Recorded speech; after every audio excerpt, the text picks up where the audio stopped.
The moment the Rolls-Royce door opens and three identical children with his eyes step out beside the woman he destroyed, his entire world shatters with a truth he can never undo. But before we dive into the full story, let me know where you're watching from and what time it is. Now subscribe to the channel and let's get started. Elena Vasquez polished the mahogany coffee table in Jackson Montgomery's penthouse with careful circular motions. Her reflection gazed back at her from the gleaming surface. Dark eyes, tired but determined, hair pulled back in a practical bun. At 26, she carried herself with a quiet dignity that belied her position as a housekeeper in one of Manhattan's most exclusive addresses. She straightened, wincing as her back protested the movement. 8 hours into her shift, fatigue tugged at her limbs, but she couldn't afford to slow down. The triplex penthouse of Montgomery Enterprises' CEO demanded perfection, and Elena delivered without complaint. As she dusted the framed photographs lining the bookshelf, Elena paused at an image of Jackson standing between a famous tech billionaire and a senator, all three men laughing with casual familiarity. In another, he shook hands with the president, both smiling for cameras. Each photo told the same story. Jackson Montgomery belonged to a world utterly different from hers. Someday, she whispered to herself in Spanish, a habit from childhood. Someday, I'll finish my computer science degree. The sound of the elevator doors sliding open interrupted her thoughts. Elena checked her watch. 11:30 at night. Mr. Montgomery rarely returned before midnight on weekdays. Elena? His voice carried from the foyer, tinged with surprise. I didn't expect anyone to still be here. She hurried toward the entrance, smoothing her uniform. Mr. Montgomery, I'm sorry. I was finishing the inventory of the wine cellar as you requested. I'll leave immediately. Jackson Montgomery stood framed in the doorway, loosening his tie. At 41, he possessed the confident posture of a man accustomed to command. His tailored Tom Ford suit emphasized broad shoulders, and his steel blue eyes assessed everything with cool efficiency. No rush, he said, setting down his briefcase. Actually, I could use a scotch. It's been a hell of a day. Of course, sir. Elena moved to the bar cart, selecting the Macallan 25 she knew he preferred. As she poured the amber liquid, she felt him watching her.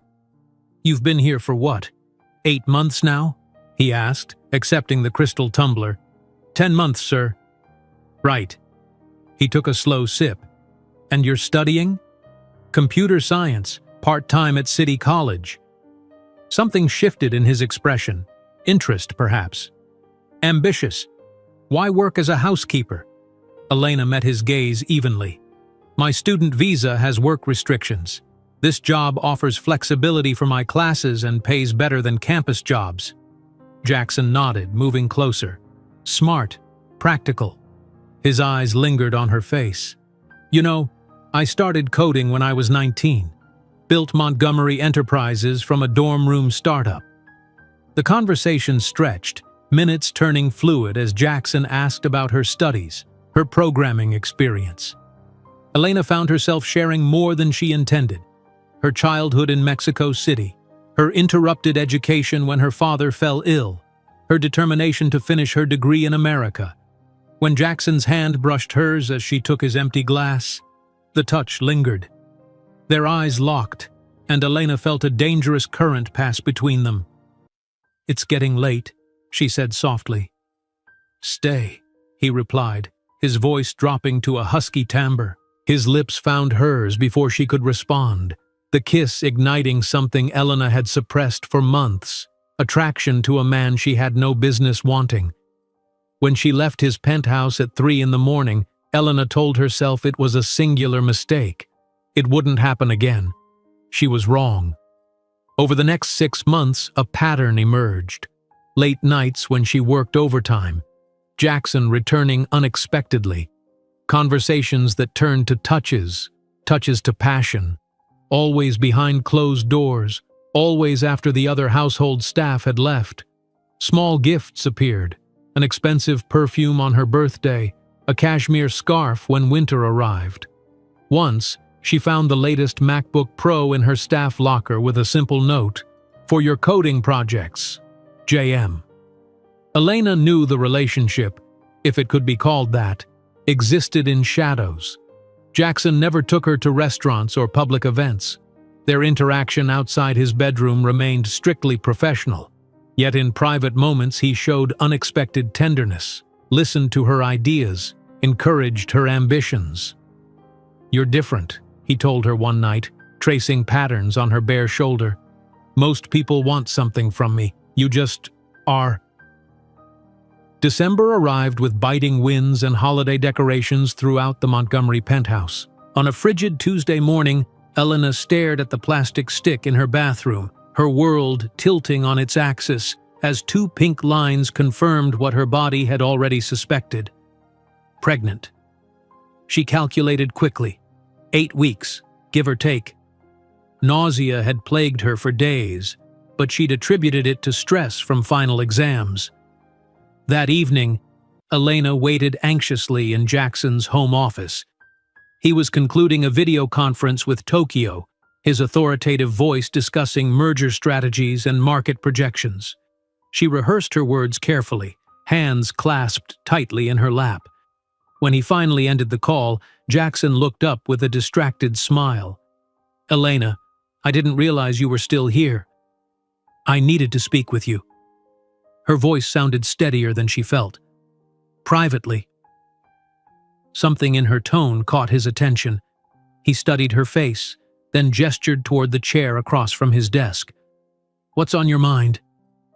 Elena took a deep breath. "I'm pregnant." For one heartbeat, his expression remained neutral. Then, like a mask slipping, his features hardened into something unrecognizable. Jackson stood abruptly, adjusting his Hermes tie with precise, controlled movements. "You're joking," he said, voice dangerously soft. "I'm 8 weeks pregnant," Elena repeated, her hand instinctively moving to her stomach. "I just found out yesterday." "A pregnant maid?" Jackson's laugh held no humor. "With my child? What kind of game are you playing?" Elena flinched. "This isn't a game. I didn't plan this." "Look at you," he interrupted, gesturing dismissively. "And look at me." His voice dropped to a glacial tone. "People like you serve people like me. You're an immigrant without a completed education, without connections, without refinement. Did you honestly think you would be suitable to carry a Montgomery heir?" Each word struck like physical blows. Elena's chest tightened as the man she thought she knew transformed before her eyes. Jackson opened his desk drawer and withdrew a thick envelope, tossing it onto the polished surface between them. $20,000, he stated clinically. "Enough to solve this problem and disappear. Use it for an abortion, go back to Mexico, do whatever you want, but get out of my life." Elena stared at the envelope, nausea rising that had nothing to do with her pregnancy. "I don't want your money. I'll have this baby with or without you." His face flushed with anger. "You're fired, effective immediately. Leave now, or I'll call security." "Jackson, please." "If you're thinking of suing me," he continued coldly, "I have 10 lawyers who will make your life a living hell. No one will believe your word against mine. Who do you think judges listen to? Illegal immigrants or business leaders who employ thousands?" "I'm not illegal," Elena whispered, the final indignity landing hard. "My visa is valid, not without employment." His smile never reached his eyes. "How unfortunate that your work performance has become unacceptable." 3 hours later, Elena stood on the sidewalk outside the gleaming Montgomery Enterprises tower, a cardboard box containing her few personal items clutched against her chest. 2 security guards had escorted her through the lobby, curious eyes following her humiliating exit. Snow began to fall, delicate flakes melting against her hot cheeks. The $20,000 remained on Jackson's desk, untouched. Pride was perhaps all she had left, but it was enough to refuse his blood money.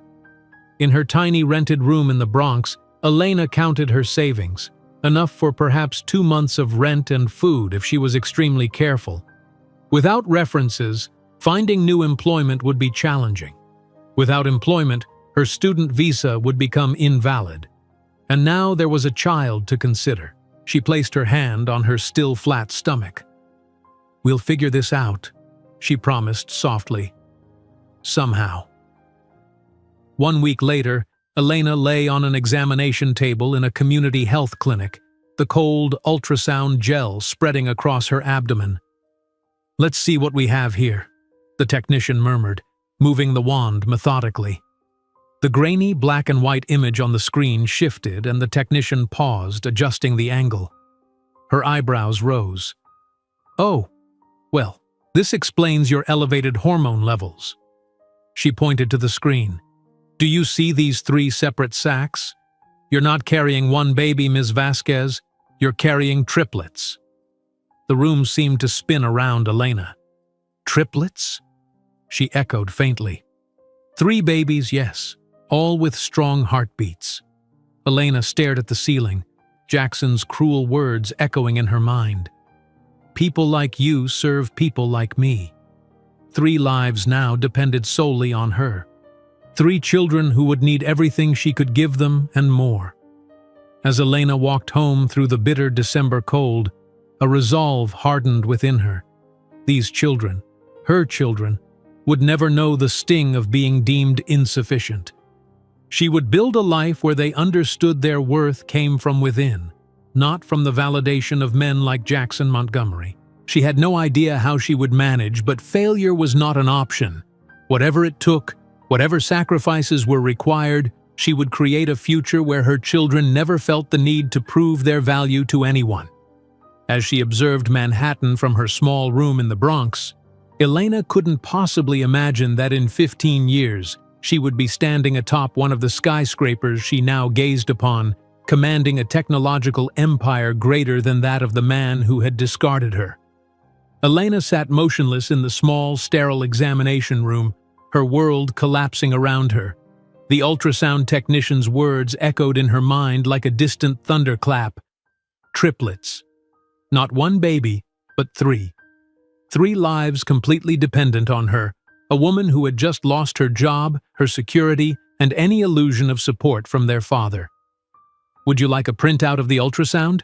the technician asked, her voice gentle, perhaps sensing Elena's overwhelming shock. Elena nodded numbly, her hand unconsciously moving to her still flat stomach. "Yes, please." Outside the clinic, the December wind cut through her thin coat.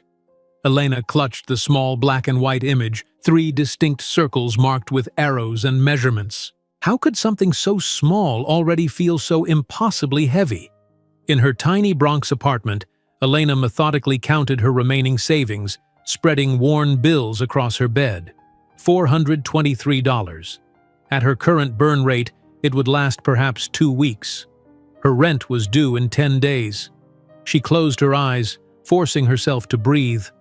Panic wouldn't feed 3 babies. Neither would pride or regret or the burning sense of betrayal that threatened to consume her when she thought of Jackson. The next morning, Elena stood outside a staffing agency, its windows fogged in the early winter chill. She had dressed in her most professional outfit, a navy pencil skirt and white blouse purchased secondhand. Her resume, updated to include her experience at Montgomery Enterprises, though carefully omitting the circumstances of her departure, felt inadequate in her hands. Computer programming experience, some college, fluent in Spanish and English, the recruiter summarized, scrolling through Elena's application. "Any references from your last position?" Elena swallowed hard. Unfortunately, no. It was a complicated departure. The recruiter's eyes flicked to Elena's midsection, then back to her face. "Are you pregnant, Ms. Vasquez?" The question hung between them. Elena considered lying but dismissed the thought. "Yes, first trimester." Something shifted in the recruiter's expression, not outright rejection, but a subtle recalculation. That might make placement more challenging. Many employers prefer not to hire women who will need immediate maternity leave. "I'm willing to work until delivery," Elena said firmly, "and return as soon as possible afterward." 4 hours and 3 interviews later, Elena exited the final office building, her shoulders slumped in defeat. Each conversation had followed the same pattern: initial interest in her skills, followed by thinly veiled concern when her pregnancy became apparent. No one had outright rejected her for being pregnant, that would be illegal, but the message was clear in their evasive responses about considering all candidates and ongoing recruitment processes. By the end of the week, desperation pushed Elena to accept 3 positions simultaneously: overnight office cleaning from 11 p.m. to 5 a.m., a counter position at a sandwich shop from 10 a.m. to 4 p.m., and evening data entry work she could complete from home. The schedule left her with barely 4 hours for sleep, but it would keep a roof over her head, for now. The first trimester brought relentless morning sickness, exacerbated by exhaustion. Elena found herself vomiting in bathroom stalls between cleaning office cubicles, choking down saltines during her brief breaks at the sandwich shop. Her body, working overtime to nurture 3 growing lives, rebelled against the punishing schedule. During her 6th week of this impossible routine, Elena fainted while mopping the 20th floor of an insurance company building. She woke to a concerned security guard shaking her shoulder. "Ma'am? Ma'am, are you all right?" Elena struggled to her feet, the mop clattering beside her. "I'm fine, just dizzy for a moment." The security guard frowned. "You don't look fine. Should I call someone?" "No," Elena said quickly. "Please, I need this job." The next morning, her supervisor called. "We've decided to terminate your contract, Ms. Vasquez. The incident last night raised liability concerns." 1/3 of her income, gone. Elena allowed herself exactly 5 minutes to cry before calling the sandwich shop to ask for additional hours. By her 4th month, Elena's pregnancy had become impossible to hide. 3 babies meant her belly grew more rapidly than with a singleton pregnancy, and her small frame made the changes all the more dramatic. The sandwich shop manager eyed her expanding waistline with increasing concern. "Customers are asking questions," he told her one afternoon, avoiding her eyes. "It doesn't project the right image for the business." Elena knew what was coming before he finished speaking. Another job gone. The data entry work remained, but it paid by the piece, and her slowing fingers and frequent bathroom breaks meant diminishing returns. She was now visibly pregnant, unemployed, and running out of options.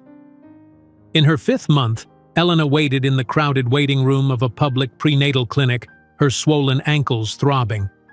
The high-risk nature of her triplet pregnancy required more frequent monitoring, meaning more unpaid hours in waiting rooms. As she shifted uncomfortably in the hard plastic chair, her gaze fell on a discarded Forbes magazine on the side table. The glossy cover featured a familiar face, Jackson Montgomery, impeccably dressed in a tuxedo, his arm around a willowy blonde in a designer gown. The headline proclaimed, "Manhattan's most coveted bachelor, the Montgomery Empire expands." With trembling fingers, Elena opened the magazine. Inside, a 4-page spread chronicled Jackson's business triumphs, philanthropic gestures, and enviable social life. One photo showed him at a charity gala, presenting an oversized check while a senator's daughter gazed adoringly at him. The caption noted their rumored romance. "In both business and personal endeavors, I've always prioritized integrity and ethical decision-making," Jackson was quoted saying. "The Montgomery name represents excellence and responsibility in everything we do." Elena's laugh held no humor, drawing curious glances from nearby patients. The Montgomery idea of responsibility apparently didn't extend to the 3 lives growing inside her. That night, lying on her thin mattress on the floor of the studio apartment she'd downgraded to after losing her 2nd job, Elena felt the babies move. No longer flutters, but definitive kicks and rolls. 3 distinct patterns of movement beneath her palms. "Your value will never be defined by the man who rejected you," she whispered in Spanish, a promise to her unborn children. "One day, I'll show the world that his greatest mistake was underestimating what a determined woman can build from nothing." The following weeks brought further challenges.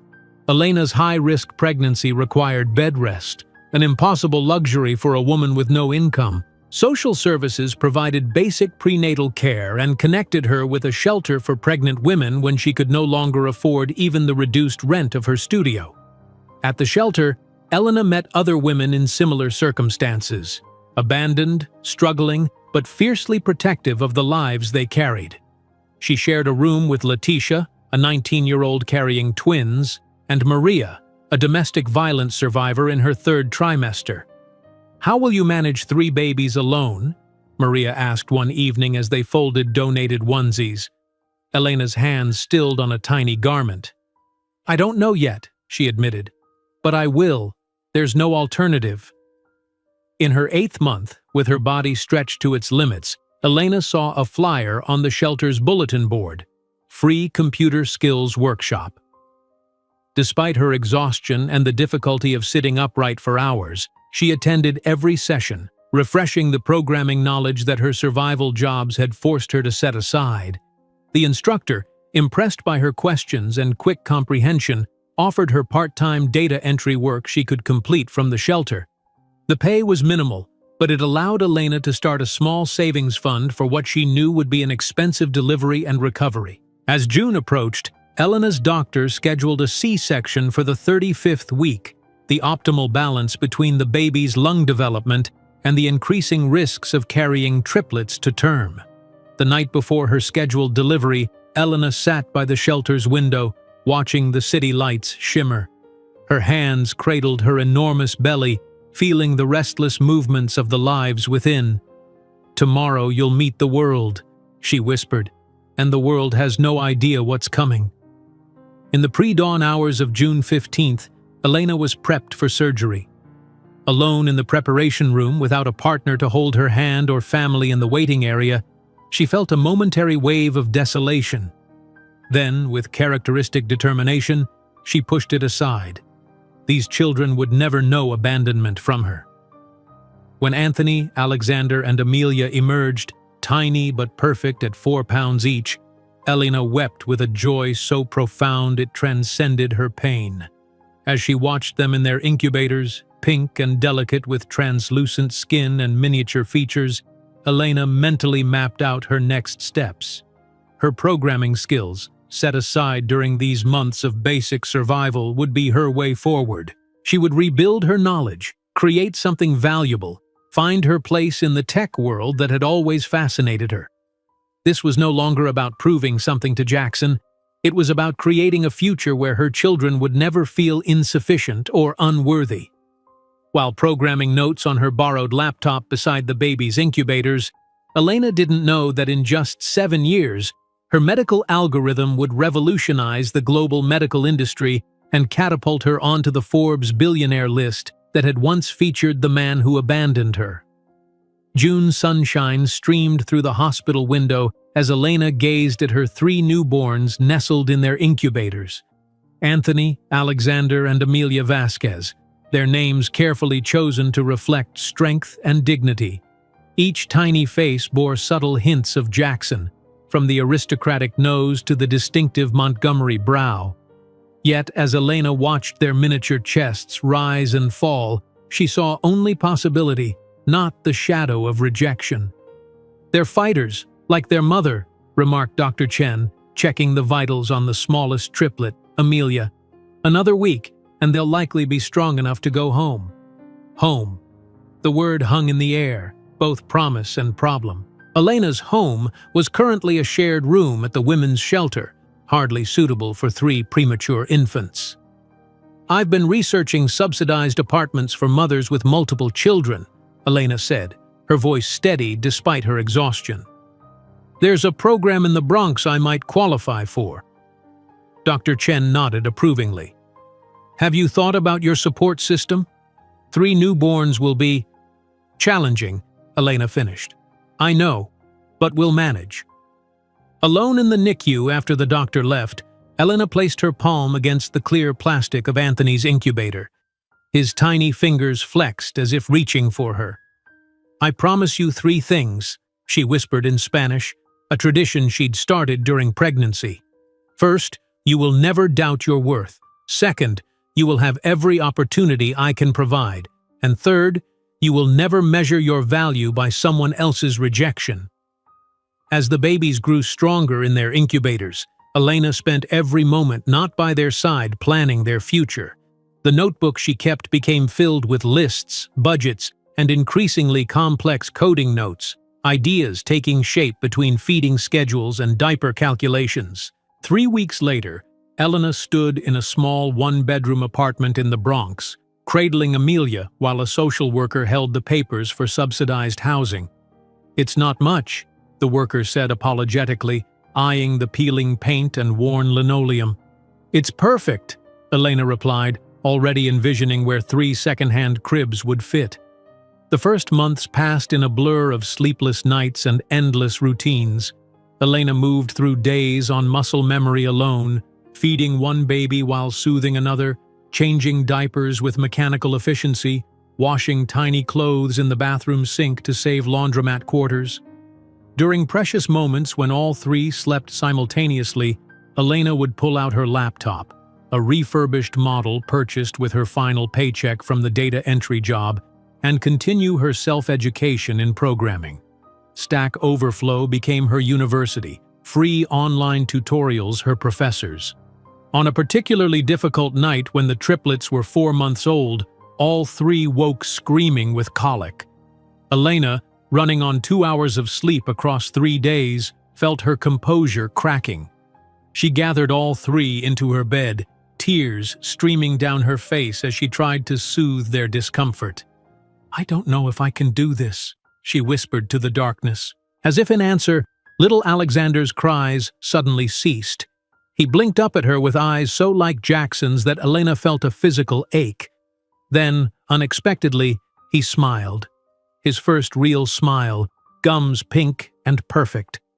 Anthony followed moments later, his tiny face transforming with a nearly identical expression. Even Amelia's cries softened to whimpers. Elena laughed through her tears. Message received.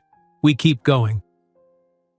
By the time the triplets turned 6 months old, Elena had established routines that, while exhausting, allowed her small windows of productivity.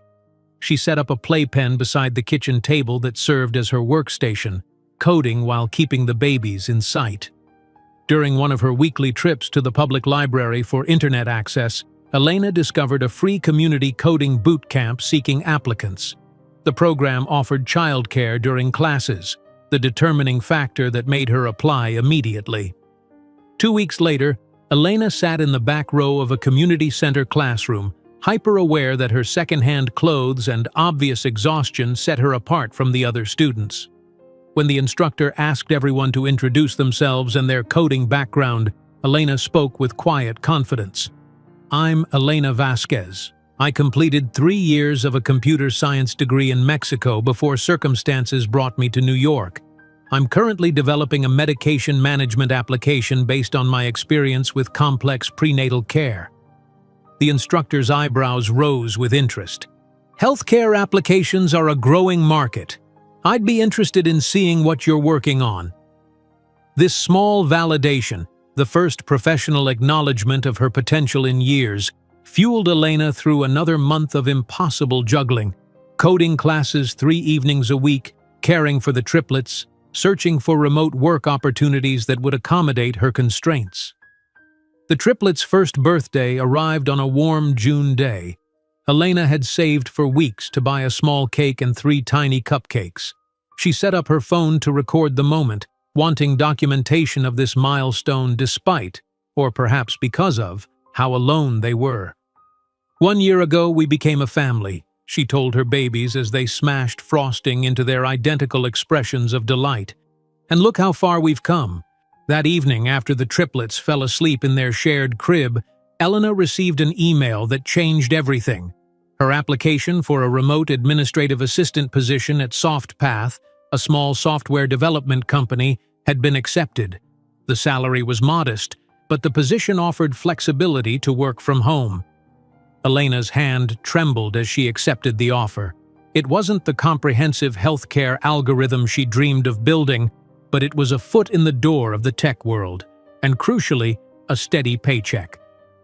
During her onboarding interview, Elena carefully sidestepped questions about her home situation, never mentioning the 3 babies who would be just out of camera range during video calls. She couldn't risk discrimination, however subtle, against a single mother of triplets. "I have excellent time management skills," she told her new supervisor with complete honesty, "and I'm available during all business hours." What she didn't share was that available meant coding with one hand while feeding a baby with the other, or that she'd trained herself to function on 4 disconnected hours of sleep per day. Elena converted the apartment's small closet into a makeshift office, hanging a curtain to minimize background noise during calls. She hired Mrs. Ramirez, an elderly neighbor, to watch the triplets during critical meetings, paying her far less than market rate with promises of more when circumstances improved. On her first day, Elena sat before her computer, the triplets napping in the playpen beside her, Mrs. Ramirez knitting in the corner. As she logged into the company system, Elena felt a surge of determination. This wasn't just a job. It was the first stepping stone on a path she'd been mapping since those days in the hospital incubator room. The work itself was straightforward: scheduling, correspondence, basic data entry, but Elena approached each task with the precision and attention to detail that had once made her an exceptional housekeeper. She listened carefully during team meetings, absorbing the developers' discussions, noting their challenges and solutions for her own education. During one project meeting 3 weeks into her employment, Elena observed the development team struggling with a database integration issue.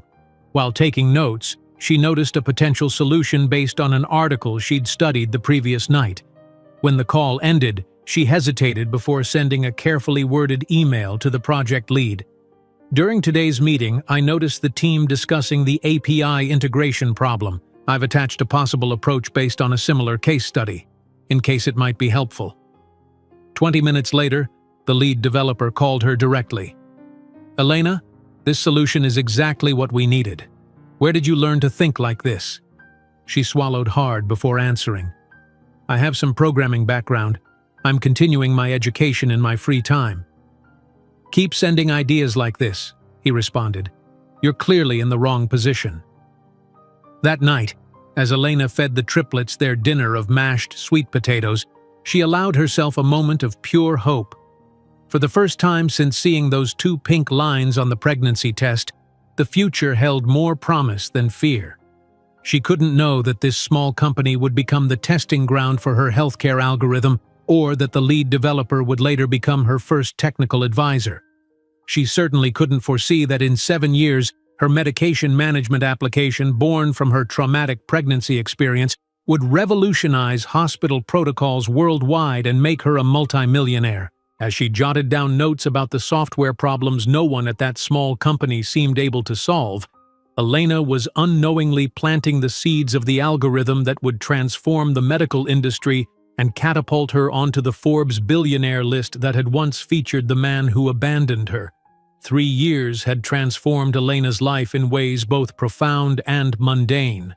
The triplets, now active 3-year-olds, chased each other around the modest apartment that had become their sanctuary. Anthony, the most analytical of the 3, meticulously arranged blocks by color. Alexander hummed constantly, an innate musicality evident even in his babbling. Amelia, the fierce one, typically led their adventures, her dark curls bouncing as she directed her brothers in elaborate toddler games. Elena watched them from her small desk, dark circles beneath her eyes testifying to years of sleep deprivation. Her laptop displayed an email she'd read 5 times already, a termination notice from SoftPath. "While we value your contributions," the HR director had written, "your recent absences have created workflow disruptions we can no longer accommodate." The absences in question had occurred during the previous week when all 3 children contracted a vicious stomach virus simultaneously. Even Mrs. Ramirez had been overwhelmed, forcing Elena to miss critical meetings while cleaning up after sick toddlers. Elena closed the laptop and pressed her palms against her eyes. The small emergency fund she'd built would cover perhaps 2 months of expenses. Without health insurance, she couldn't risk the children falling ill again. "Mommy sad?" Anthony appeared at her elbow, his intuition already sharper than many adults. Elena forced a smile. "Mommy is thinking, mi amor. Big thoughts about our future." That night, after tucking the triplets into their shared bed, they still insisted on sleeping together despite the second-hand toddler beds she'd purchased for each. Elena made a decision. Playing it safe had kept them afloat, but it wouldn't build the future her children deserved. "Time to bet on myself," she whispered, opening her programming files. For months, Elena had been developing a healthcare application in stolen moments, 15 minutes here, an hour there. The concept had germinated during her pregnancy, grown during the chaotic hospital visits with the triplets, and solidified after observing the inefficiencies in emergency room triage. Her savings would last longer if she moved to an even smaller apartment. She could take freelance coding jobs for immediate income while developing her algorithm. It was a risk, but continuing as they were offered no path forward. 2 weeks later, Elena signed papers for a tiny studio apartment in a less desirable neighborhood. The reduced rent would extend her runway by 4 crucial months. She sold everything non-essential, keeping only what the children needed and her technological tools. "We're going on an adventure," she told the triplets as they helped pack their few toys. "A new home where mommy can build something special." The something special took shape in pre-dawn hours and during rare moments when all 3 children napped simultaneously. Elena's algorithm aimed to revolutionize emergency room triage by analyzing symptoms, medical history, and vital signs to prioritize patients more effectively than traditional methods. One night, as Elena coded while the children slept, Alexander woke with a harsh, barking cough that rapidly worsened.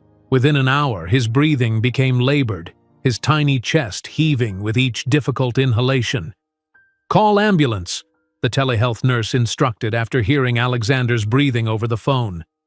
The emergency room of Bronx Community Hospital buzzed with typical nighttime chaos: traumatic injuries, alcohol poisoning, elderly patients with chronic conditions.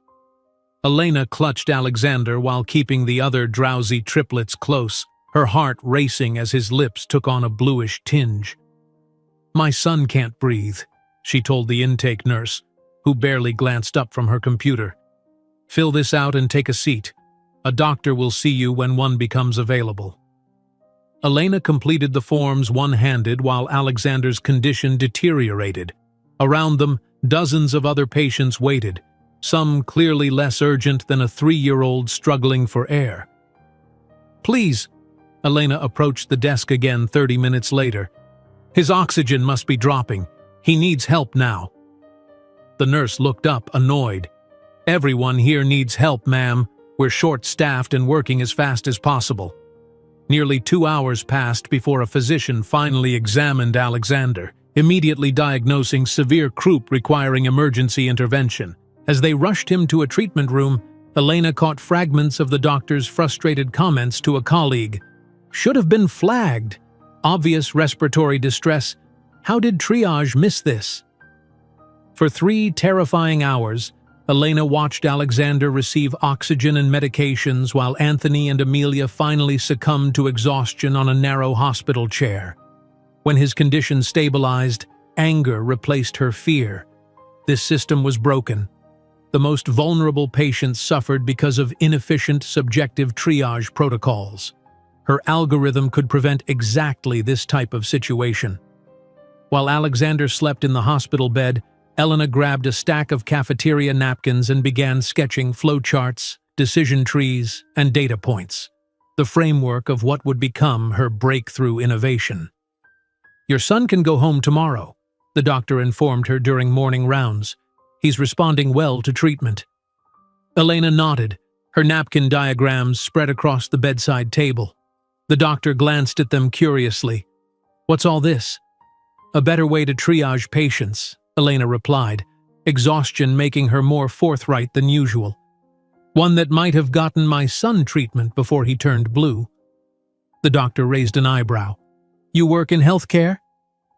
I'm a programmer. I'm developing an algorithm that could predict which patients need immediate intervention based on presenting symptoms and vital signs. He studied her diagrams with growing interest. This is actually quite sophisticated. Have you shown this to anyone? Not yet. It's still theoretical. The doctor scribbled his email address on a prescription pad. When you have something to demonstrate, contact me. I'd like to see where this goes. Alexander's emergency became the catalyst that transformed Elena's side project into an obsession. Every free moment went into refining her algorithm, testing scenarios, building a functional prototype. With her savings dwindling, Elena approached multiple banks for small business loans. Each meeting followed the same pattern. While your concept is interesting, one banker explained, leaning back in his leather chair, you have no collateral, limited credit history, and frankly, no business experience. The risk is simply too high.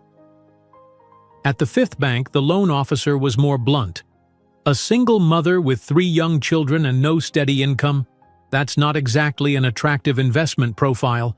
Elena finally secured funding through a predatory lender charging exorbitant interest, a desperate move that would either launch her company or destroy what little financial security she had managed to build.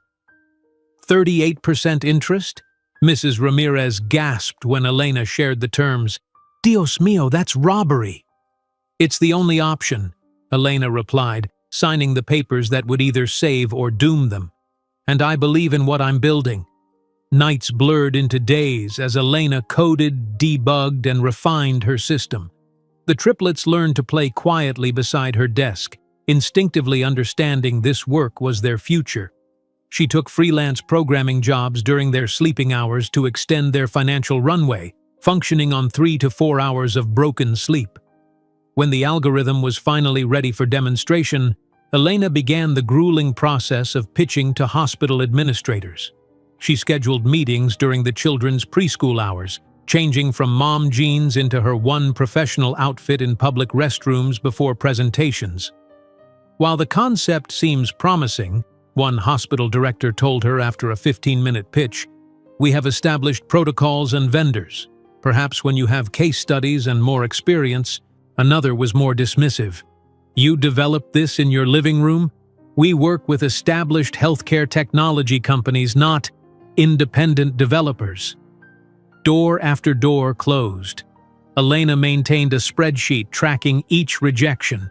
23 hospitals, 17 healthcare networks, 8 medical technology companies.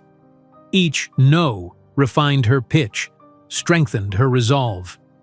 On a rainy Tuesday, Elena presented to the administrative board of Bronx Community Hospital, where Alexander had been treated.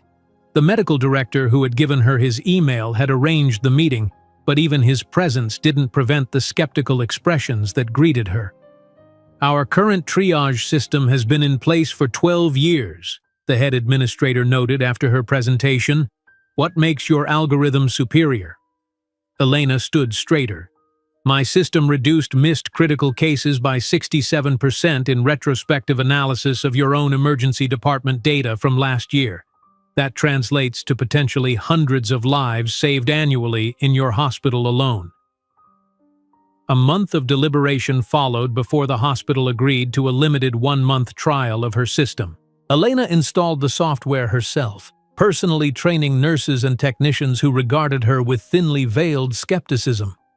On the 3rd day of the trial, Elena's algorithm flagged a 7-year-old girl with seemingly minor symptoms as high priority.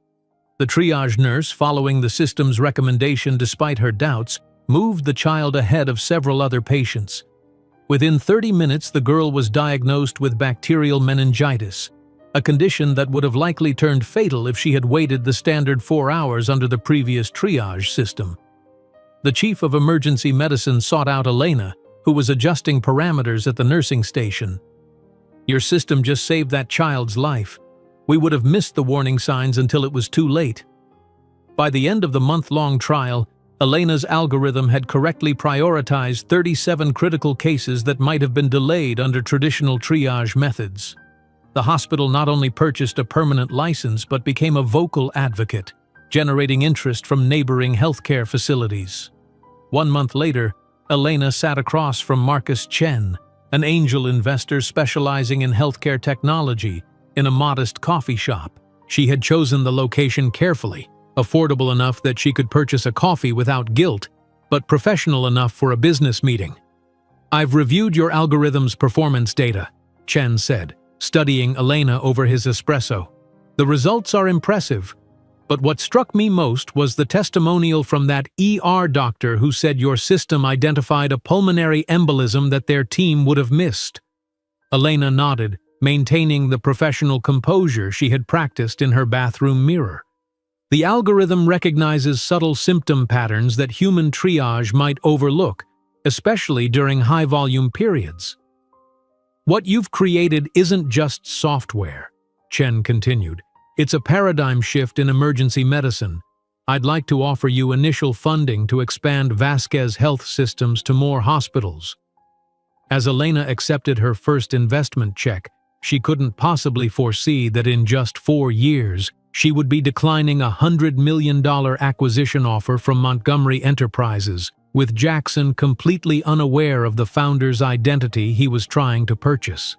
As Elena accepted her first investment check, a sensation unlike anything she'd experienced before washed over her. Not happiness exactly, but vindication, a confirmation that her vision was valid, her struggle worthwhile. This moment marked not an ending but a beginning, the first real stepping stone on the path she'd mentally charted while watching her newborns in the NICU 3 years earlier. 3 years later, at 32, Elena's life had transformed dramatically. Vasquez Health Systems now employed 35 people and had implemented its revolutionary triage algorithm in 47 hospitals across the country. Their modest office space in a converted warehouse housed engineers, healthcare specialists, and sales professionals, all working to expand what had begun as desperate sketches on hospital napkins. The changes in Elena's personal life were equally significant. She had moved the family to a 3-bedroom apartment in a safe neighborhood with good schools. The triplets, now 6, were thriving, each already displaying distinct personalities and talents that both delighted and occasionally overwhelmed their mother. "Mommy, look!" Anthony called, racing into the kitchen where Elena was simultaneously preparing 3 different breakfasts while answering emails on her tablet. "I finished all the 6th grade math problems Ms. Garcia gave me." Elena examined the worksheet covered in neat calculations far beyond typical 1st grade level. "Increíble, mi amor. Your teacher was right about your special talent for numbers." She glanced at the clock, 7:15. The morning routine was running behind schedule. "Alexander, Amelia, 5 minutes until we leave," she called, quickly spreading peanut butter on one sandwich, for Anthony, hummus on another, for Alexander, who declared meat sad food last month, and slicing avocado for Amelia's protein-packed wrap. Alexander appeared, violin case clutched in his small hands. "Mommy, I need to practice before school. Ms. Levine says daily practice is non-negotiable. We'll practice this evening, I promise. Right now we need to—" Her phone buzzed with an incoming video call from her CTO. The triplets' lunches remained half-prepared, permission slips needed signing, and Alexander's hair stuck up in wild directions. But the California hospital group they'd been courting for months was expecting answers to their security protocol questions immediately. Elena took a deep breath, accepting the call while simultaneously pouring apple juice into 3 different colored cups. "Morning, David. Yes, I can discuss the encryption protocols now," she said smoothly, mouthing, "Get your backpacks," to the children while nodding at whatever her CTO was saying about data protection standards. This was her life now, a perpetual balancing act that felt like diffusing a bomb while juggling flaming torches. Every day required impossible choices between being present for her children and building the company that supported them. 3 hours later, Elena raced down the hallway of the children's elementary school, her heels clicking against the linoleum as she checked her watch. Alexander's spring concert started in exactly 2 minutes. and she had just concluded an investor call that ran 20 minutes over schedule. She slipped into the auditorium just as the kindergarten and first-grade orchestra took their positions. Alexander's eyes scanned the audience anxiously until he spotted her in the back row. The smile that illuminated his face made the frantic dash across town worth every stressful second. As Alexander drew his bow across the strings with surprising skill for a 6-year-old, Elena felt the familiar mixture of pride and guilt that characterized her motherhood. She was building something remarkable, both in her children and her company, but the cost was steep. Every business success meant time away from the triplets. Every moment devoted to their development meant emails unanswered, calls postponed, opportunities potentially missed. Her phone vibrated in her pocket, the hospital in Phoenix reporting an implementation issue. Elena silenced it without looking. This moment belonged to Alexander. The following morning, Elena was deep in budget projections when her assistant knocked urgently. "The school is on line 1. Amelia has a fever of 102. Elena immediately stood, gathering her things. "Reschedule the investor meeting. Tell them it's a family emergency." "But Ms. Vasquez, they've flown in from Seattle specifically to—" "Then they can meet with David. My daughter needs me." The investors were displeased, making thinly veiled comments about commitment and priorities, but Elena remained firm. Years earlier, she had made a promise that her children would never feel abandoned the way their father had abandoned them. That evening, with Amelia's fever finally reduced and the boys quietly completing homework at the kitchen table, Elena reviewed contracts on her laptop while occasionally reaching over to stroke her daughter's hair. "Mommy," Anthony said suddenly, looking up from his advanced math workbook, "why don't we have a dad like the other kids?" The question Elena had been preparing for since their birth still landed like a physical blow. She closed her laptop, giving this conversation her complete attention. "Families come in many different shapes," she explained gently. "Some have a mom and dad, some have 2 moms or 2 dads, some have grandparents who raise them. Our family has 1 mom who loves you 3 more than anything in the world." "But where is our dad?" Anthony persisted, his analytical mind seeking concrete answers. Elena chose her words carefully. "Your biological father and I had a relationship that ended before you were born. He chose not to be part of our family." "Didn't he want us?" Alexander asked, his sensitivity evident in the slight quiver of his lip. "His choices were about him, not about you," Elena said firmly. "Our family is perfect exactly as it is. We have each other, and that's everything we need."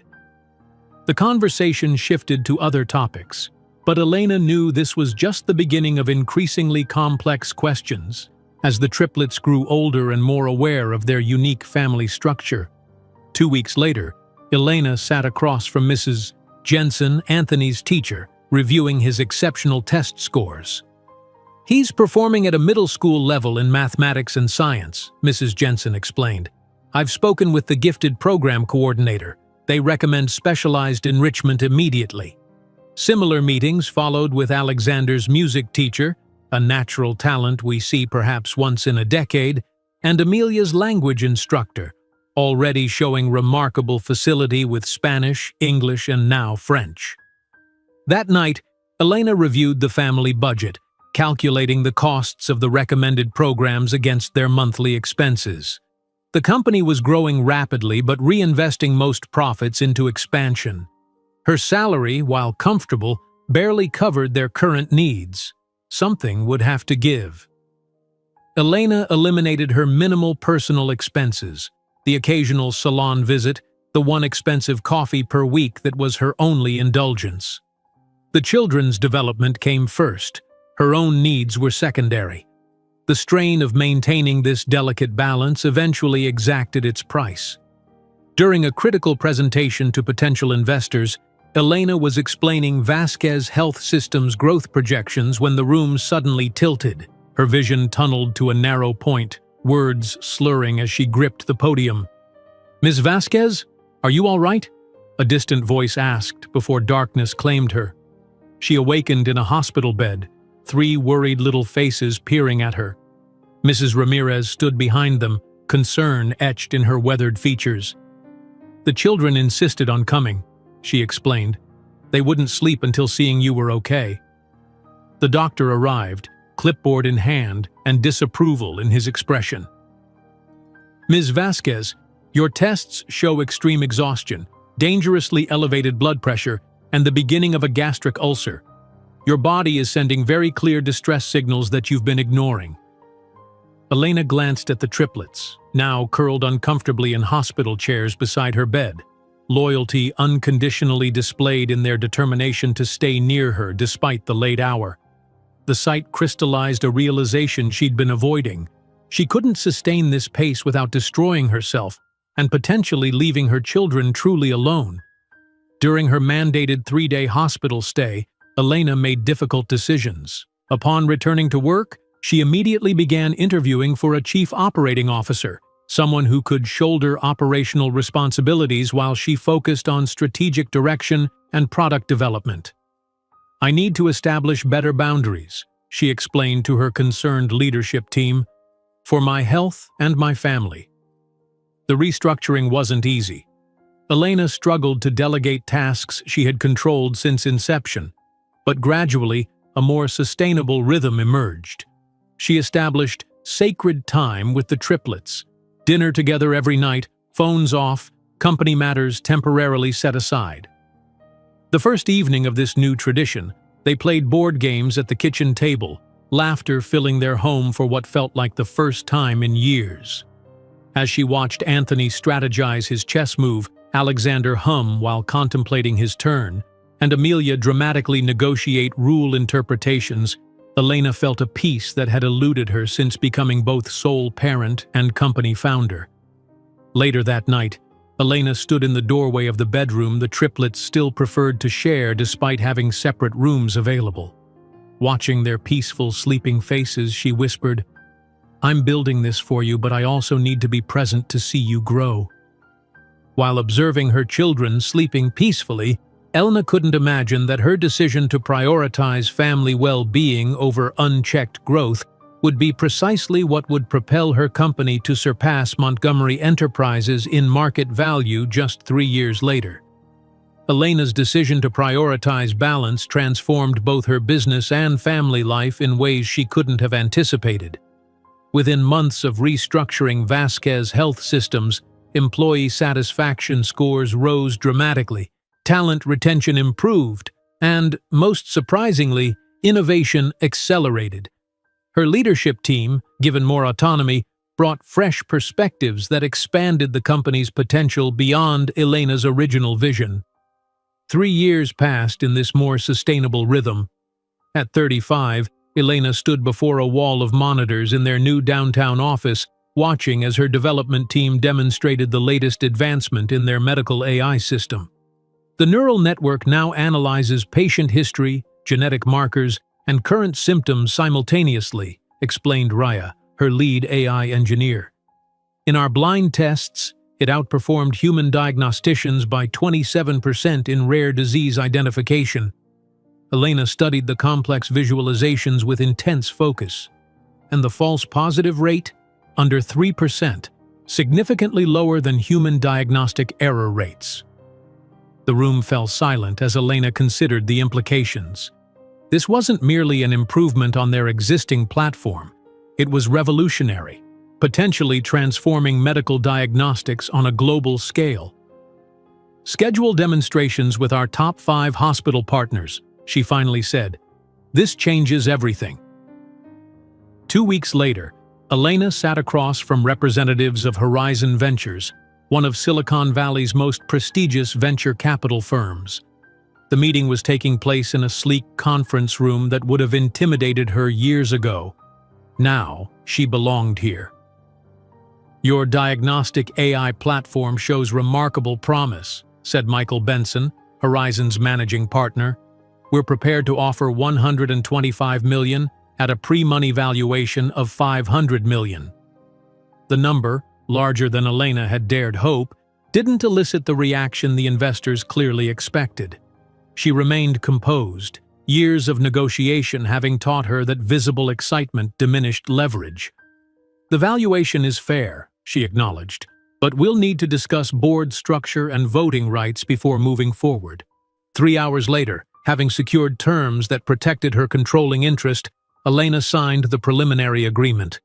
Only in the privacy of her car did she permit herself a moment of pure, unbridled joy, pressing her hands against her face and releasing a silent scream of triumph. Her first call wasn't to her executive team, but to Mrs. Ramirez, who had stood by the family since those desperate early days. "We did it," Elena said when the elderly woman answered. "The investment came through." "Gracias a Dios," Mrs. Ramirez replied. "Those babies of yours will be set for life." "Speaking of which," Elena continued, "I've purchased the apartment next door to yours. It's yours, Mrs. Ramirez. The deed will be transferred next week. You'll never need to work or worry about rent again." The sound of the woman's grateful sobs stayed with Elena as she drove to pick up the triplets from school. This success wasn't just hers. It belonged to everyone who had supported their journey when no one else would. The following month brought another significant change. Elena toured a spacious Upper East Side condominium, the triplets racing ahead to explore the multiple bedrooms, floor-to-ceiling windows, and rooftop garden. "Each of you can have your own room," she explained as they stared wide-eyed at the expansive space. "And there's a music room for Alexander's practice, a study nook for Anthony's projects, and a reading corner for Amelia's books." "Is this really ours, Mommy?" Alexander asked, running his hand along the polished kitchen counter as if it might disappear under his touch. "Yes, mi amor. This is our new home." The move coincided with another milestone, the triplets' acceptance to Westfield Academy, one of Manhattan's most prestigious private schools. On their first morning, Elena helped Anthony straighten his uniform tie, adjusted Amelia's plaid skirt, and tamed Alexander's perpetually unruly hair. "Remember," she told them, kneeling to meet their eyes, "this is a new opportunity, but it doesn't change who we are. Be kind, be curious, and always help others who might be struggling." As they approached the imposing school gates, Elena noticed the triplets' nervous glances at the other children, most arriving in luxury vehicles with drivers, many accompanied by both parents or nannies. "We belong here just as much as anyone," she whispered, squeezing their hands. "Your minds and hearts earned your places, not privilege or connections." The transition wasn't seamless. That evening, over the dinner Elena insisted they share regardless of her workday's demands, Amelia reported that a classmate had asked why her backpack wasn't a proper brand. "And what did you say?" Elena asked, passing the salad bowl. "I said it holds my books just fine, and Mommy taught us that the value of people isn't in what they own." Elena smiled, both proud and aware that such conversations would likely multiply as the triplets navigated their new environment. Later that week, she gathered them in their living room for an important discussion. "We have more money now than we used to," she began carefully. "But wealth doesn't define our worth as people. Many of your new classmates have had privileges their entire lives that we're just beginning to experience." "Like Anthony's friend with 3 houses?" Alexander asked. "Yes. But remember how we talked about your father?" Elena continued, approaching the subject with measured honesty. "He had all those material advantages, but he lacked character and compassion. Those qualities matter more than possessions or status." As the months passed, the triplets' unique talents flourished in their new academic environment. Anthony returned home one afternoon, bursting through the door with unprecedented excitement. "Mommy, I won the Regional Math Olympiad," he announced, proudly displaying a gold medal. Elena immediately called her chief financial officer. "Reschedule the board meeting. My son just won his first major mathematics award, and we're celebrating properly." That evening, she baked a chocolate cake from scratch, the same recipe her mother had used for special occasions throughout her childhood. The gesture maintained their connection to simpler times despite their changed circumstances. Alexander's musical ability similarly advanced, his cello teacher recommending auditions for Juilliard's prestigious weekend program for exceptional young musicians. "He has a rare gift," the instructor explained, "the kind of natural talent we see perhaps once in a generation." When Alexander was accepted, Elena rearranged the company's entire operational schedule to ensure she could personally accompany him every Saturday, working on her tablet during his lessons but always present for performances. Amelia's linguistic aptitude manifested in an astonishing facility with languages. Beyond her native Spanish and English, she absorbed French from her classes with remarkable speed. When the Russian consul visited Westfield Academy for a cultural exchange, Amelia shocked everyone by responding to his greeting in fluent Russian she had taught herself using online resources. Their evening ritual remained sacred despite the company's explosive growth. Dinner conversations routinely spanned multiple languages, the triplets switching effortlessly between Spanish, English, and occasionally French or Russian, while Elena insisted everyone participate in cleanup afterward. "In this house, we all contribute," she reminded them when Anthony once suggested they could now afford household staff to handle such tasks. "Our success doesn't exempt us from responsibility." As Vasquez Health Systems continued its meteoric rise, Elena faced increasing pressure from investors and advisors to take the company public. During a tense meeting with investment bankers, their skepticism was barely concealed. "An IPO is inherently risky," explained one senior banker, his tone condescending. "And statistically speaking, companies led by women, particularly minority women, face greater scrutiny from the market." Elena's response was measured but firm. "My company has demonstrated 300% year-over-year growth. Our technology is revolutionizing medical diagnostics globally. I'm not asking for permission to enter the public market. I'm selecting partners who recognize our value." The banker's startled expression revealed how rarely he encountered such confidence from someone he had underestimated. 2 weeks later, the Wall Street Journal published a feature article, "Vasquez Health Systems Prepares Historic IPO. Latina Single Mother Defies Statistical Odds with Revolutionary Medical AI Platform." That evening, Elena stood on the balcony of their Upper East Side home, gazing at the Manhattan skyline glittering against the night sky. Somewhere among those buildings stood the Montgomery Enterprises Tower, where years ago she had been escorted out with her belongings in a cardboard box, deemed worthless by the man whose children she carried. As she contemplated the city that had once rejected her, Elena couldn't know that her photograph on the Forbes cover as "the new force in medical technology" would soon land on Jackson Montgomery's desk, where he would spend several minutes studying her familiar face without being able to identify where he knew her from. The Forbes cover featuring Elena captivated the financial world, her striking image against a backdrop of cutting-edge medical technology commanding attention on newsstands across the country. The headline, "The New Force in Medical Technology," captured her meteoric rise, though few knew the true depths from which that ascent had begun. 2 years later, at 37, Elena stood on the gleaming platform of the NASDAQ market site in Times Square, the triplets positioned proudly beside her. At 11 years old, they maintained an identical height but had developed distinct personalities evident even in their posture. Anthony stood analytical and observant, Alexander with artistic poise, and Amelia radiating confident curiosity.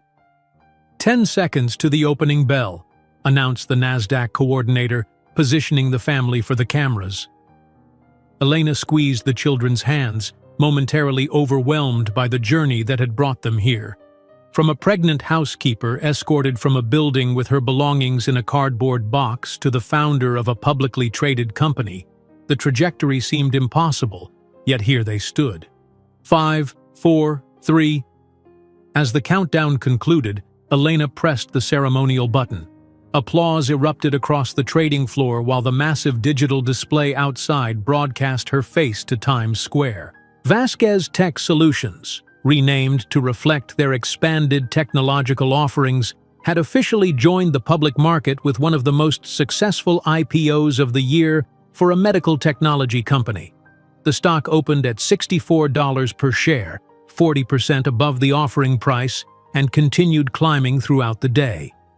By closing bell, Elena had officially become one of the wealthiest women in America and one of the extremely rare Latina founders to lead a publicly traded technology company. Rather than celebrating with the lavish party her PR team had suggested, Elena opted for pizza and ice cream in their Upper East Side apartment with just the triplets and Mrs. Ramirez, who now occupied the neighboring apartment Elena had purchased for her. "Are we rich now, Mommy?" Anthony asked, methodically dissecting his pizza slice as he always did, separating cheese from sauce with scientific precision. Elena smiled, wiping ice cream from Alexander's chin. "The company is valuable, yes, but remember what we've always said. Our worth isn't in our bank account." All three children recited in practiced unison, giggling at their coordinated response. Later that night, after the children had gone to bed, Elena savored a rare moment of quiet reflection. The IPO represented more than financial success. It was vindication, proof that Jackson Montgomery had been catastrophically wrong about her potential, her value, her place in the world.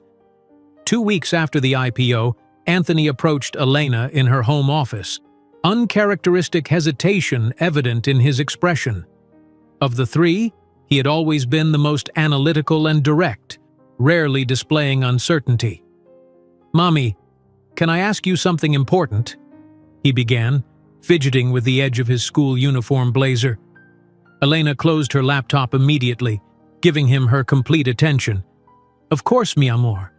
Anything. Why do we never talk about our father? Is he dead?"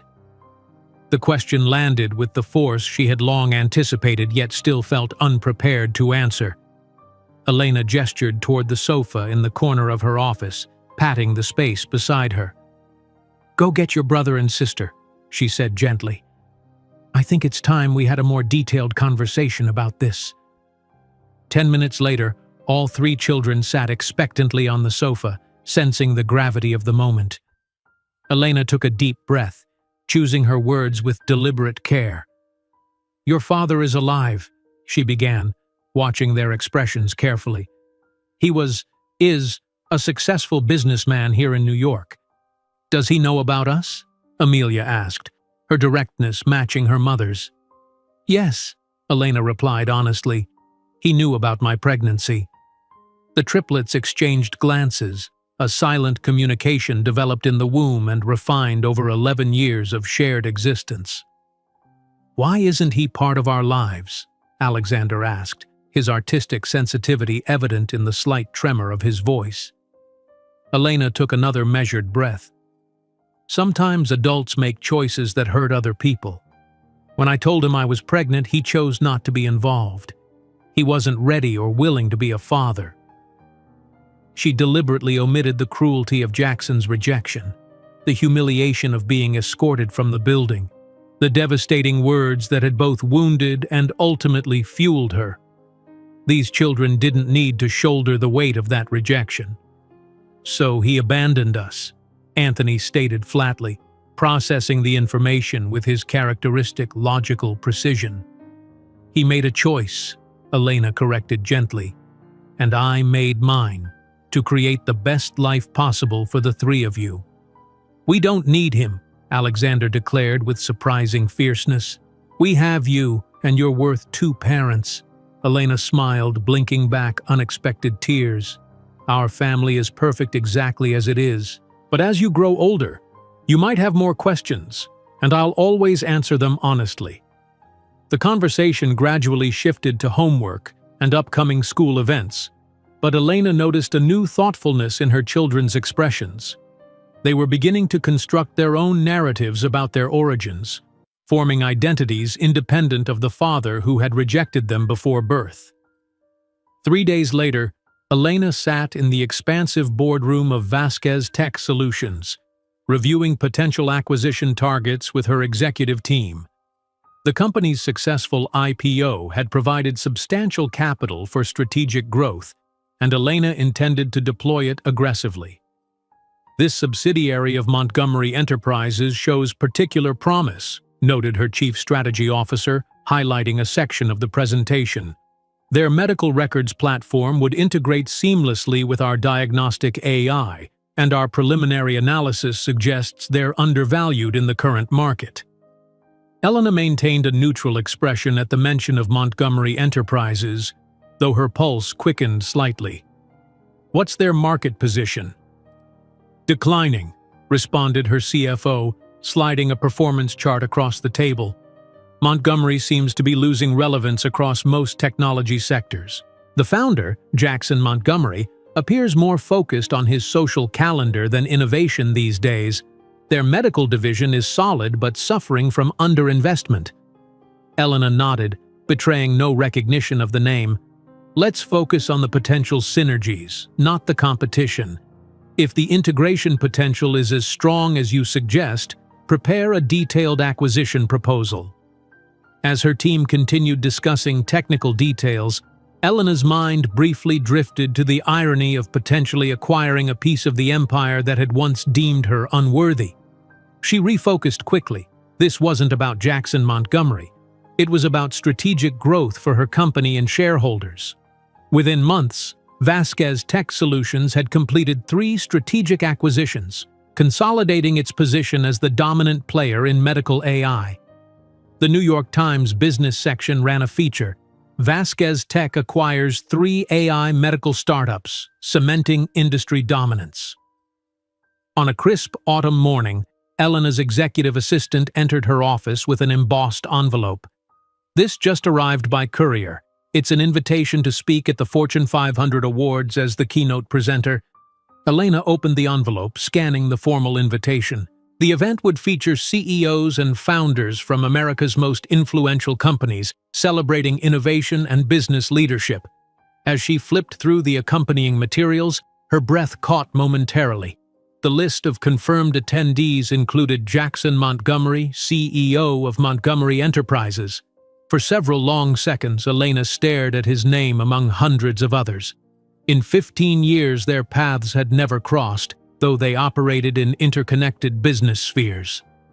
The Fortune 500 Awards would change that, placing them in the same room for the first time since she'd stood in his office, pregnant and devastated by his cruelty. That evening, Elena stood before the mirror in her bedroom, rehearsing key points of her acceptance speech.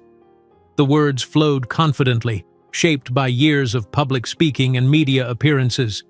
Yet beneath the polished exterior, a new resolve formed, a determination to close this circle that had defined so much of her journey.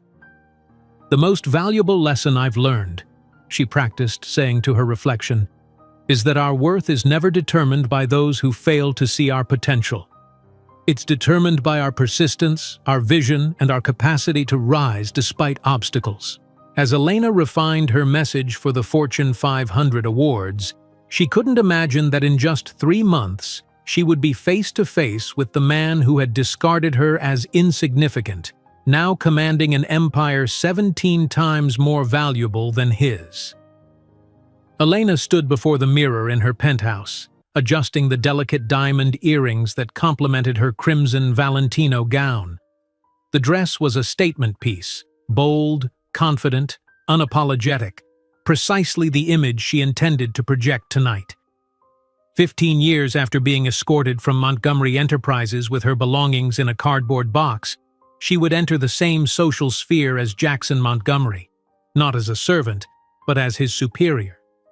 "You look beautiful, Mommy," Amelia said, entering the bedroom with the practiced grace of someone far beyond her 15 years. She carried the matching Bulgari necklace Elena had selected for the evening. "Need help with this?" Elena turned, allowing her daughter to fasten the clasp. The moment held a symbolic weight. Her child, once deemed unworthy of existence by Jackson Montgomery, now assisting her mother in preparation for an event where Elena would stand as one of the most powerful executives in America. "Nervous?" Amelia asked, intuitive as always. "Not nervous," Elena replied, studying their reflection. Mother and daughter, so similar in determination, yet Amelia's eyes, That unmistakable Montgomery blue-gray served as a constant reminder of genetics that could never be erased. Just contemplative. In the hotel lobby, Anthony and Alexander waited in impeccably tailored suits. At 15, the triplets had grown tall and striking, each carrying themselves with the quiet confidence that came from being raised with both privilege and perspective. "The car is ready, Mother," Anthony announced, checking his watch, a habit he'd developed in recent years, his precision in all things reminiscent of the father he'd never met. "Remember, you three don't need to stay for the entire ceremony," Elena reminded them as they entered the limousine. "Mrs. Ramirez can pick you up after dinner if it runs late." "We want to hear your speech," Alexander insisted, his artistic sensitivity evident in his expression. "We've never seen you accept an award this significant." The journey to the Plaza Hotel passed in comfortable conversation, the triplets discussing school projects and weekend plans. Elena observed them with quiet pride, marveling at these extraordinary young people who had emerged from her greatest crisis. The limousine stopped at the plaza's grand entrance, where photographers lined the red carpet. When Elena emerged, followed by the triplets, camera flashes erupted in a blinding sequence. Though the Vasquez family had appeared in business publications frequently since the IPO, the sight of the striking CEO with her three identical teenagers still commanded attention. "Ms. Vasquez, over here!" "Elena, who designed your gown? Can we get a family photo?" Elena navigated the press line with practiced ease, answering select questions while keeping the triplets partially shielded from the most aggressive photographers. They had been trained in public appearances but remained teenagers deserving of some privacy. Inside the opulent ballroom, crystal chandeliers cast a golden glow over Manhattan's business elite. Elena accepted a flute of champagne, surveying the room while exchanging pleasantries with familiar faces. CEOs, investors, and media personalities gravitated toward her, a dramatic reversal from the days when such people would have looked through her, seeing only a housekeeper.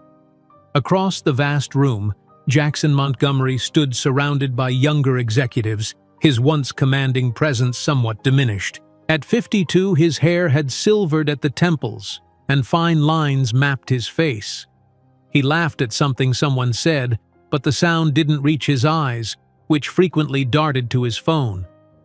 Elena observed him discreetly while chatting with the CEO of a pharmaceutical company.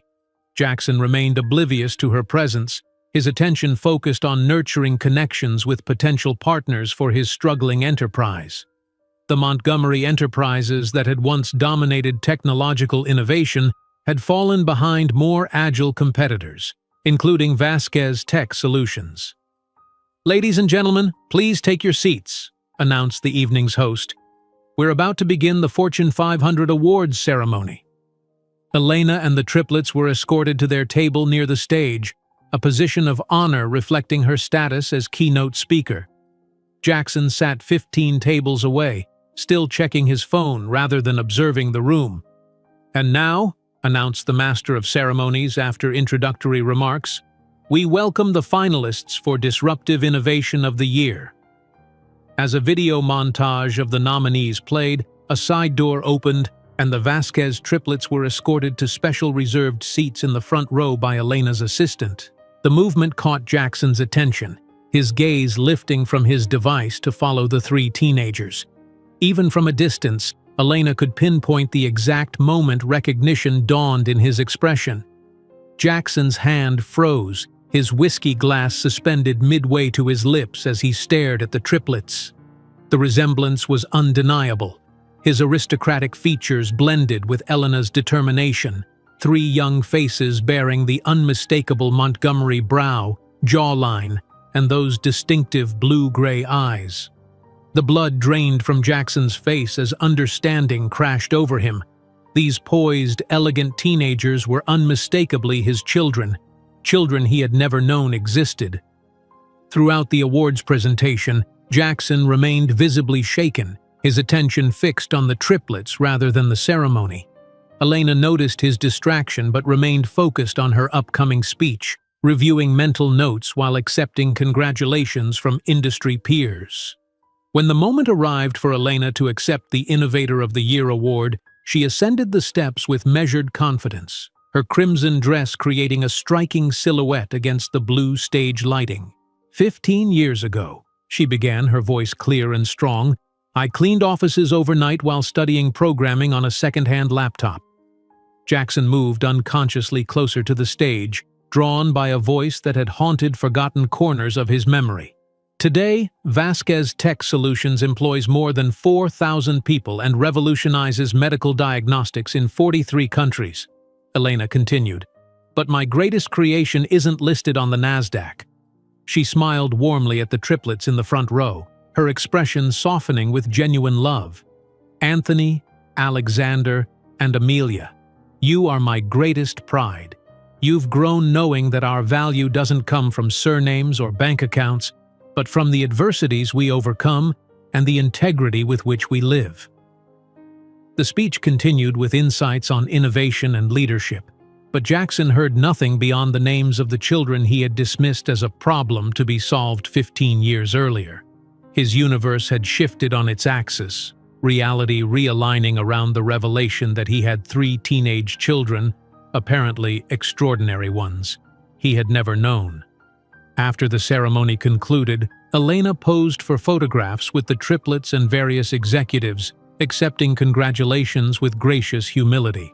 She didn't notice Jackson approaching until he stood just feet away, 15 years older with deeper lines etching his face, but unmistakably the man who had altered her life's trajectory with casual cruelty.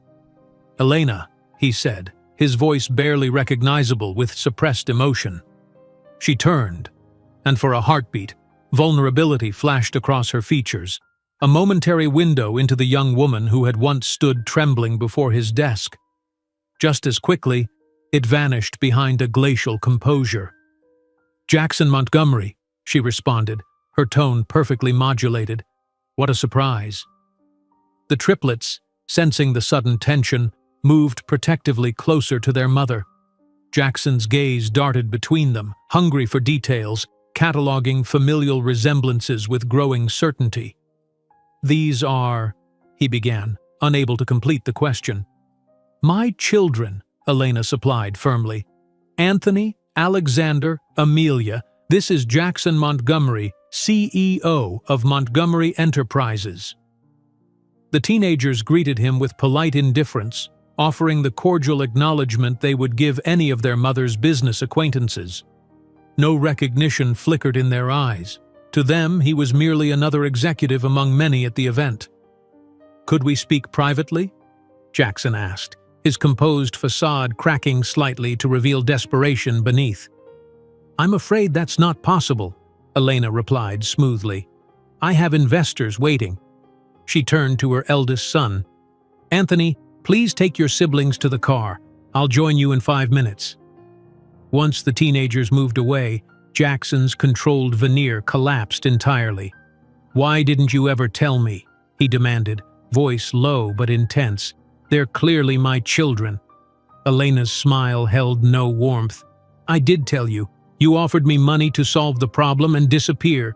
Your exact words were, 'People like you serve people like me.' I simply moved forward." "But they're Montgomerys," he hissed. "They're entitled to my name, my legacy." Elena leaned slightly closer, her expensive perfume enveloping him in a cloud of power and confidence. "My children are Vasquez," she stated with quiet authority. "I've built an empire 17 times larger than yours. They don't need your name or your money. In fact, Jackson, you became irrelevant to us before we even knew who you were." A photographer from Fortune captured the moment, the powerful CEO and the visibly shaken man, an image whose significance only the 2 participants would fully comprehend. While she walked away toward her waiting children, Elena didn't know that the photograph capturing their confrontation would circulate widely in business media, sparking speculation that would threaten to unearth the carefully managed past she had protected for 15 years. The photograph spread across business media like wildfire. By dawn, Elena's phone was inundated with notifications. Bloomberg, CNBC, Wall Street Journal, all speculating about the tense exchange captured between two powerful CEOs. The image showed Elena Vasquez, poised and confident in her crimson Valentino, facing a visibly shaken Jackson Montgomery. The caption read, "Power Dynamics, Vasquez and Montgomery in heated discussion at Fortune 500 Awards."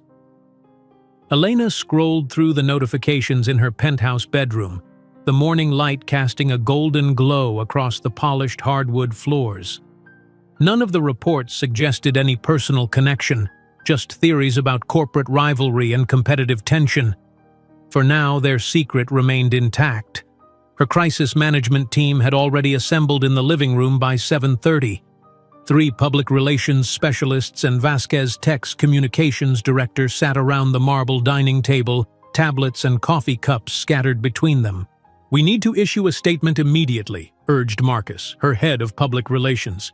"The speculation is growing hourly." Elena set her phone down deliberately. "No statement. But Ms. Vasquez, without context, people will create their own narratives. This is a personal matter, not a corporate one," Elena interrupted firmly. "Our stock price hasn't been affected, and Montgomery Enterprises poses no competitive threat worth acknowledging. We say nothing." The team exchanged uncertain glances but knew better than to argue when Elena used that tone. As they gathered their materials to leave, the triplets emerged from their rooms, school uniforms perfectly pressed, backpacks slung over shoulders. Anthony approached, his smartphone extended toward Elena. "Mother, you're trending. Every business site has this photo of you with some CEO. Who is he?" Elena studied her son's face. Analytical, curious, so like Jackson in his intellectual intensity, yet possessing a compassion his father had always lacked. Beside him, Alexander and Amelia waited, equally interested in her response. She took a deep breath. "We'll discuss this tonight. There's a story you 3 have the right to know." "Is it bad?" Alexander asked, his artistic sensitivity making him particularly attuned to emotional undercurrents. "No," Elena replied, squeezing his shoulder reassuringly. "Just complicated. Now breakfast and then school. We'll talk when you get home." Throughout the day, Elena moved through her obligations mechanically, approving quarterly projections, reviewing acquisition proposals, conferring with her legal team about patent applications. Her mind, however, remained fixed on the evening ahead. After 15 years of carefully measured disclosures about their father, tonight would bring the full, unvarnished truth. At 7 o'clock, Elena gathered the triplets in their living room. She had arranged the space intentionally. Comfortable seating, phones banned, city lights twinkling through floor-to-ceiling windows providing a subtle reminder of how far they had come. "There's something important we need to discuss," she began, meeting each teenager's eyes in turn. "It's about the man in that photograph, Jackson Montgomery." The triplets sat attentively, sensing the gravity of the moment. "Jackson Montgomery isn't just a business rival," Elena continued, her voice steady despite the emotional weight. "He is your biological father. Last night was the first time we've seen each other in 15 years. The silence that followed was profound. Anthony's expression remained carefully neutral, processing this information with characteristic thoroughness. Alexander's eyes widened, emotions playing openly across his features. Amelia's face hardened slightly, her protective instincts toward her mother immediately engaged. "So that's why he was staring at us," Amelia said quietly. Elena nodded. "Yes. He didn't know about you, not as you are now. He knew about my pregnancy, but he chose not to be involved." "You told us our father knew about us but wasn't ready to be a parent," Anthony stated, his tone measured. "Was there more to it?" Elena's hands clasped tightly in her lap, the only visible sign of her inner struggle. For 15 years, she had shielded them from the cruelty of their rejection, softening the abandonment into something more palatable. But they were no longer children, and they deserved the truth. "I worked for him," she explained. I was a housekeeper in his penthouse while trying to finish my computer science degree. We became involved, and when I told him I was pregnant, his reaction was severe. "What did he say?" Alexander asked, his voice barely audible. Elena met his gaze directly. "He said people like me existed to serve people like him. He offered me $20,000 to have an abortion and disappear. When I refused, he fired me and had security escort me from the building." The rawness of that memory still had the power to sting, though the wound had long since scarred over. "He said that to you?" Amelia's outrage was immediate, her hands clenching into fists. "About us?" "He didn't know about the three of you specifically. The triplet diagnosis came later. But yes, he made it very clear he didn't consider me appropriate to carry a Montgomery heir." Anthony, always the most analytical, asked the question Elena had been anticipating. "Did he ever try to find us afterward, when your company became successful?" "No," Elena answered honestly. "Last night was genuine shock on his part. He never sought information about the pregnancy after I left." The triplets exchanged glances, that silent communication they had perfected since infancy. Their reactions were as distinct as their personalities. Anthony contemplative, Alexander visibly hurt, Amelia protective and angry. "Why tell us now?" Alexander finally asked. "Because you're old enough to understand the complexity of it, and because after last night there's a possibility he might attempt to contact you. I wanted you to hear the full truth from me first." While the conversation continued into the evening, questions about their rights, their identities, legal implications, Elena observed a remarkable resilience in her children. Their sense of self remained intact. Jackson's rejection had shaped their circumstances but not their worth. The following morning brought the development Elena had anticipated.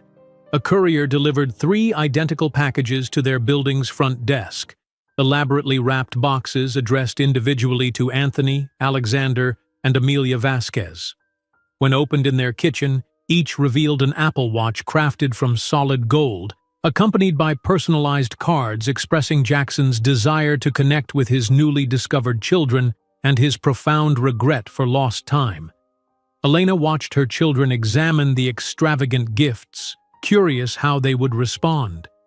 It was Amelia who spoke first, sliding her watch back into its velvet case.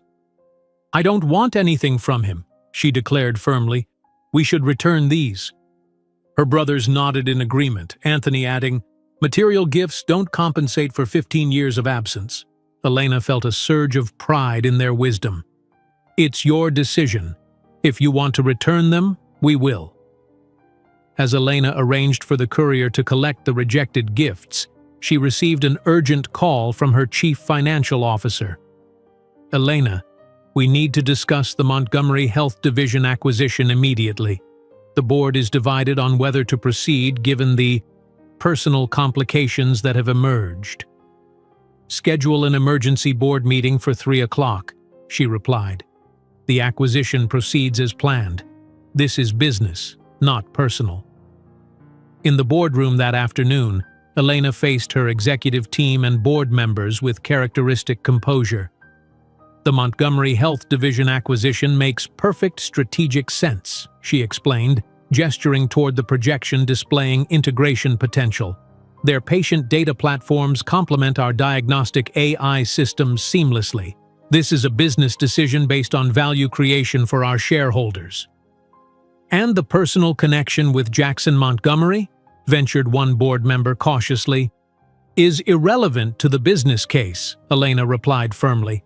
"I trust this board makes decisions based on market analysis, not gossip." The vote was unanimous. 3 days later, financial news outlets reported Vasquez Tech Solutions acquires Montgomery Health Division for $1.7 billion. The irony wasn't lost on Elena as she signed the final acquisition documents. 15 years after Jackson had dismissed her as serving no purpose beyond housekeeping, she had purchased a significant portion of his corporate empire, not for revenge, but because it made perfect business sense. While signing the documents that sealed the billion-dollar acquisition of part of the Montgomery empire, Elena didn't know that the following morning she would face Jackson face to face in her own office, a final confrontation that would close 15 years of silence and redefine the future of two families forever. The morning after the Montgomery Health Division acquisition was announced, Elena arrived at her office earlier than usual.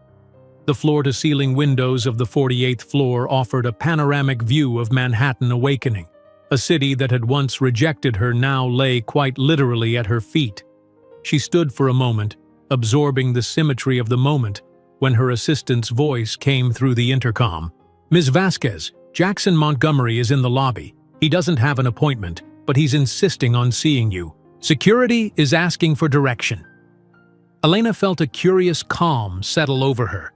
This confrontation had been 15 years in the making. Perhaps it was time to close the circle completely. "Send him up, Maria, and hold all my calls."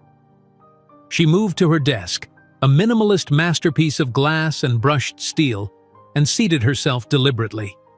Power dynamics began with positioning, and Elena had learned that lesson well.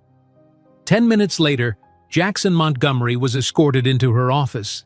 The contrast between them couldn't have been more stark. Elena radiating serene confidence behind her desk in a tailored Armani suit, Jackson appearing slightly disheveled despite his expensive clothing, the strain of recent events evident in the shadows beneath his eyes. "You bought my health division," he stated without preamble, hands clenching and unclenching at his sides. "I did," Elena replied evenly. "It was an excellent strategic acquisition." Jackson paced toward the wall where photographs of the triplets documented their journey from infants to teenagers, Anthony receiving his mathematics award, Alexander with his cello, Amelia speaking at a Model UN conference. His eyes lingered on each image, hunger and regret mingling in his expression. "They're extraordinary," he said softly, then turned to face her. "I want to propose an agreement. I want to recognize them legally, give them my name, ensure their place as my heirs. It's the least I can do after 15 years." Elena studied him for a long moment, weighing his words against the memory of his cruelty. "You still don't understand, do you? It's not about money or surnames. It never was." "Then what is it about?" Jackson asked, genuine confusion clouding his features. Elena rose from her chair, closing the distance between them with measured steps. "Human value, Jackson. You taught me the most valuable lesson of my life when you discarded me, that I would have to define my own worth in a world that would constantly try to devalue me. That lesson shaped everything I've built." She gestured toward the windows, the empire beyond them. "I didn't create this to impress you or to prove something to you. I built it because you showed me exactly who I didn't want to be, someone who measures human worth by status or utility."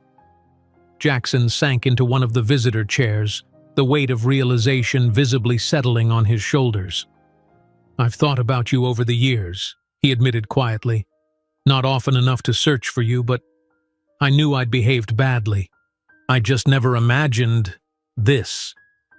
His gesture encompassed her office, her success, the evidence of the family he'd rejected. "As for my children," Elena continued, emphasizing the possessive, "they are intelligent, compassionate teenagers. Eventually they may choose to know you, but it will be on their terms, not yours." Jackson looked up, a sudden recognition dawning in his eyes. "You don't hate me," he murmured, the realization seemingly incomprehensible to him. "No," Elena confirmed, returning to her chair. "Hate requires emotional investment. What I feel toward you is something far more devastating: indifference. You became irrelevant in our lives." The silence that followed stretched between them, 15 years of unspoken history filling the space. Jackson finally stood, straightening his suit jacket in a gesture reminiscent of the man who had once adjusted his Hermes tie while destroying her world. "I'd like to try," he said finally, "to know them, if they'll allow it." "That's their decision to make," Elena replied. "I won't influence them either way." As security escorted Jackson from her office, Elena felt an unexpected lightness. The confrontation had brought neither the satisfaction of revenge nor the reopening of old wounds, only closure, the final period at the end of a chapter long finished. 3 months passed. The acquisition of Montgomery's health division proved even more valuable than anticipated, Vasquez Tech's stock reaching new heights as integration synergies exceeded projections. The media speculation about Elena and Jackson's connection gradually faded, replaced by analyses of the business strategy behind the acquisition. The triplets adjusted to their new knowledge with remarkable resilience. Alexander had initially withdrawn, processing the revelation through long hours with his cello. Amelia had channeled her anger into a school essay about abandonment and identity that won a national competition. Anthony, true to his analytical nature, had researched Jackson thoroughly, compiling a detailed dossier about the man who had contributed to his genetic makeup.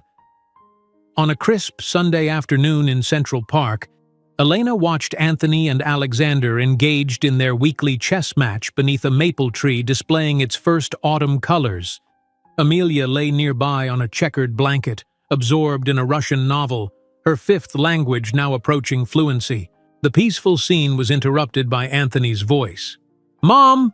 he called, looking up from the chessboard. "I've been thinking about something important." Elena joined him on the bench, noting the serious set of his jaw, so like Jackson's when concentrating. "What is it, mi amor?" "I think I want to meet him," Anthony said carefully. "Not as a father figure, just to understand, to see for myself." Elena felt a momentary tightness in her chest, then reminded herself that this was always a possibility, and perhaps a necessary part of her children's journey toward wholeness. "When you're ready," she responded, wrapping an arm around his shoulders. "I'll support whatever you decide, but remember something important." "What's that?" Anthony asked, leaning slightly into her embrace despite his teenage inclination toward independence. "Your story began long before him and will continue long after. You've always been valuable, from the very first moment, not because of who your father is, but because of who you are." Anthony nodded, returning his attention to the chess game. The conversation wasn't finished, Elena knew, but her son had what he needed for now, permission to explore his origins without fear of betraying her. Later that afternoon, as the sun began its descent over the Manhattan skyline, Elena checked her phone to find a notification from Forbes. The magazine had just released its annual list of the 400 wealthiest Americans. Elena Vasquez now occupied position 87, with an estimated fortune of $5.2 billion. Jackson Montgomery had fallen off the list for the first time in 2 decades. The notification produced no sense of triumph, no satisfaction of revenge fulfilled. Those motivations had dissolved years ago, replaced by something far more meaningful: the quiet pride of watching her children grow into extraordinary people despite, or perhaps because of, the challenges that had shaped their beginning. As the autumn light gilded the trees around them, Elena observed her family, Anthony's focused concentration as he contemplated his next chess move, Alexander's quiet humming as he planned his counter-strategy, Amelia's complete absorption in her Russian literature. She had built something that transcended wealth or status or the validation of those who had once dismissed her, a family bonded by love, resilience, and shared values rather than merely shared DNA. While observing her children forging their own paths beneath the golden Manhattan sunlight, Elena understood that the rejection that had once devastated her had actually been the first step in the most valuable journey of all: the discovery that her worth had never depended on Jackson Montgomery's validation. He was the one who had lost the privilege of participating in the extraordinary story of the Vasquez family. If you enjoyed today's video, I'm sure you'll love the next one. Don't waste time. Just click on the screen.